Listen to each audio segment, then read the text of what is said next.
Greetings Earthlings and welcome back. I just filmed this video on my good camera, and when I uploaded the footage I was out of focus the whole time, and now my battery's dead, so I really want to get this video up for you. I'm gonna do it on my Mac webcam. As promised, I'm going to be sharing with you guys my must reads, my favorite books that have changed my life and molded me into the person I am today, and have just helped me in my growth process.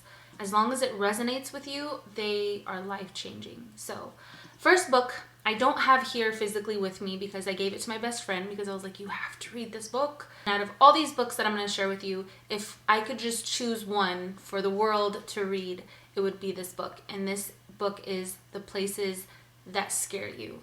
This book is just so powerful and has changed and got me through so much, has changed who I am. I've actually read it twice. I want to read it again, and it's an amazing book. It's a great read. So yeah, out of all the books that I'm talking about, if you get one, get that one. After reading The Places That Scare You, I was like, I need to read more from Pema Chodron. I need more from this author because the book just reached my heart and soul. So I've got other books from her, and every single book is just amazing. I want to read you one of my favorite quotes from The Places That Scare You.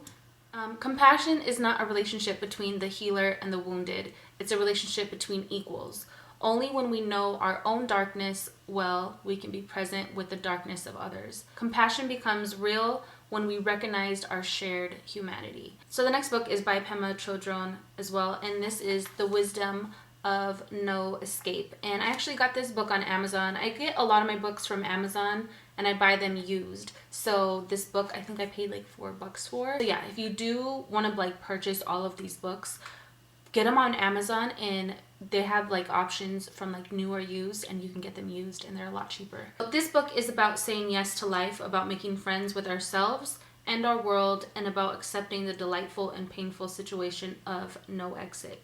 It exhorts us to wake up wholeheartedly to everything and to use the abundant, richly textured fabric of everyday life as our primary spiritual teacher and guide. Pema Chodron is an American Buddhist nun. She is extraordinary. She is a supernova. She is just an amazing author, amazing writer, amazing soul. I want to read you one of my favorite quotes from this book. It's a little lengthy, but it's worth listening to. So, there's a story of a woman running away from tigers. She runs and runs, and the tigers are getting closer and closer. When she comes to the edge of a cliff, she sees some vines there. So she climbs down and holds on to the vines. Looking down, she sees that there are tigers below her as well. She then notices that a mouse is gnawing away at the vine to which she is clinging. She also sees a beautiful little bunch of strawberries close to her, growing out of a clump of grass. She looks up and she looks down. She looks at the mouse, and then she takes a strawberry and puts it in her mouth and enjoys it thoroughly. Tigers above, tigers below. This is actually the predicament that we are always in terms of our birth and death. Each moment is just what it is. It might be the only moment of our life. It might be the only strawberry we'll ever eat. We could get depressed about it, or we could finally appreciate it and delight in the preciousness of every single moment of your life. What is happening to my hair? Another one of my favorite artists is Eckhart Tolle, and this book was actually one of the first books that I read from him, and this book is just incredible. He expands on these powerful ideas to show how transcending our ego-based state of consciousness is not only essential to personal happiness, but also the key to ending conflict and suffering throughout the world. Tolle describes how our attachment to the ego creates the dysfunction that leads to anger, jealousy, unhappiness, and shows readers how to awaken a new state of consciousness and follow the path to a truly fulfilling existence. Next is turning the mind into an ally. Our mind is our worst enemy. We try to focus and our mind wanders off. We try to keep stress at bay, but anxiety keeps us awake at night. We can create an alliance that allows us to actually use our mind rather than be used by it. This is a practice anyone can do. Strengthening, calming, and stabilizing the mind is the first essential step in accomplishing nearly any goal. Again, it's a great read, and it has really like just transformed the way I think, the way I do things. And one of my favorite quotes from this book is, "We try to be good to the people we love, but then we forget them and put ourselves first."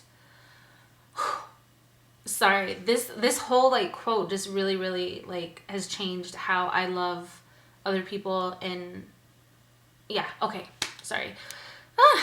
We try to be good to the people we love, but then we forget them and put ourselves first. When we want to change our life, we dive into spiritual practice and expect quick results, only to lose focus after the honeymoon has worn off.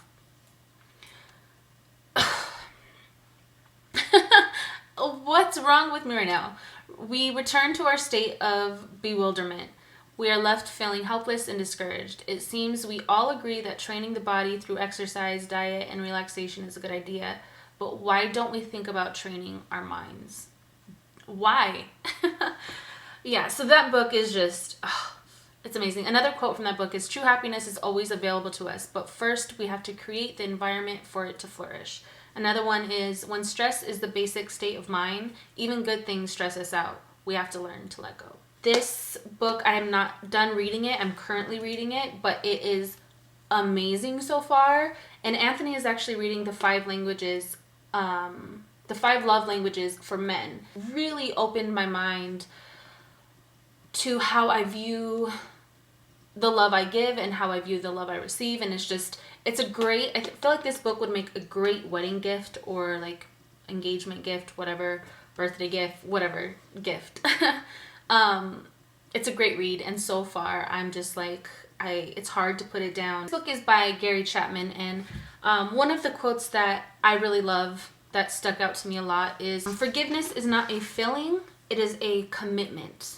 And another quote I really like from this book is, "I'm amazed by how many individuals mess up every new day with yesterday." I love that. So let's do one more quote from this book.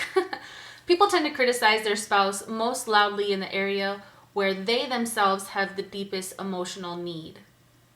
So it's just very interesting. And as you're reading it, again, for me personally, it just resonates. I'm like, oh my gosh, yes, like it makes sense. And it just really makes you take a look at yourself in a way that you didn't before. Next is What I Know for Sure by Oprah Winfrey. I love Oprah. I've always been a huge fan of hers. So after reading this book, I just fell even more in love with her. I'm always like Snapchatting pages in here and posting these pages to my IG because they're just so inspiring. I read this book like 3 times already. And a few of my favorite quotes from that book are, "Turn your wounds into wisdom. True forgiveness is when you can say thank you for that experience. If a man wants you, nothing can keep him away. If he doesn't want you, nothing can make him stay." And another favorite, I have so many favorites from this book. "I've come to believe that each of us has a personal calling that's as unique as a fingerprint, that the best way to succeed is to discover what you love and then find a way to offer it to others in the form of service, working hard and also allowing the energy of the universe to lead you."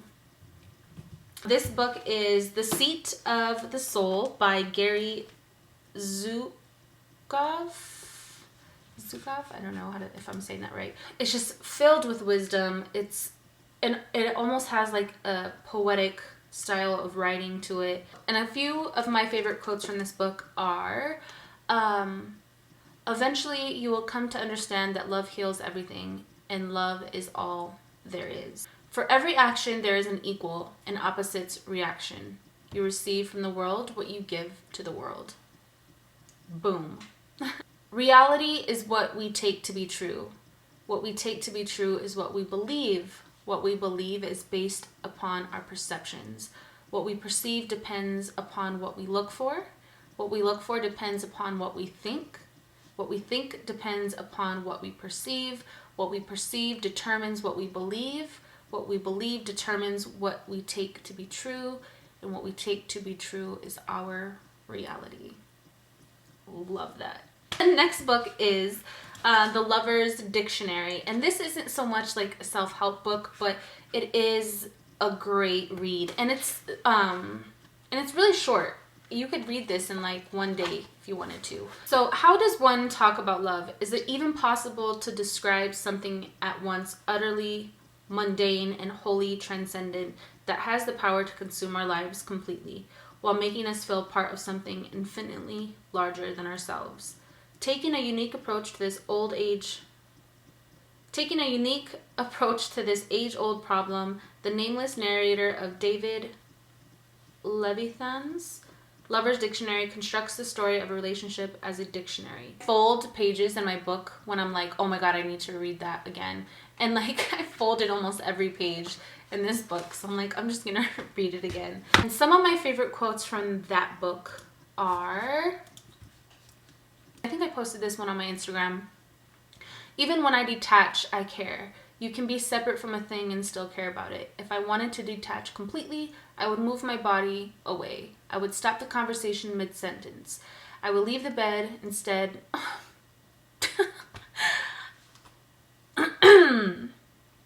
Instead, I hover over it for a second. I glance off in another direction. Oh, but I always glance back at you. How beautiful is that? And then there's some deep, like darker stuff in here too. I love the poetic feel to this book. Another quote is, I try to convince myself that it's the alcohol talking, but alcohol can't talk. It just sits there. It can't even get itself out of the bottle.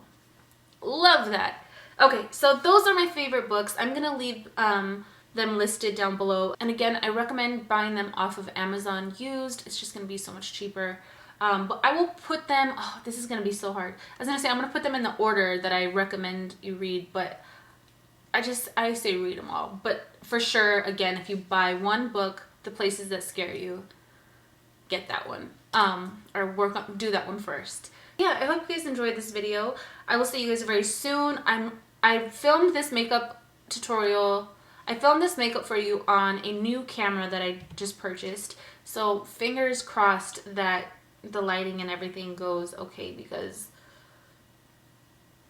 in the viewfinder, it just, I don't know. We'll see.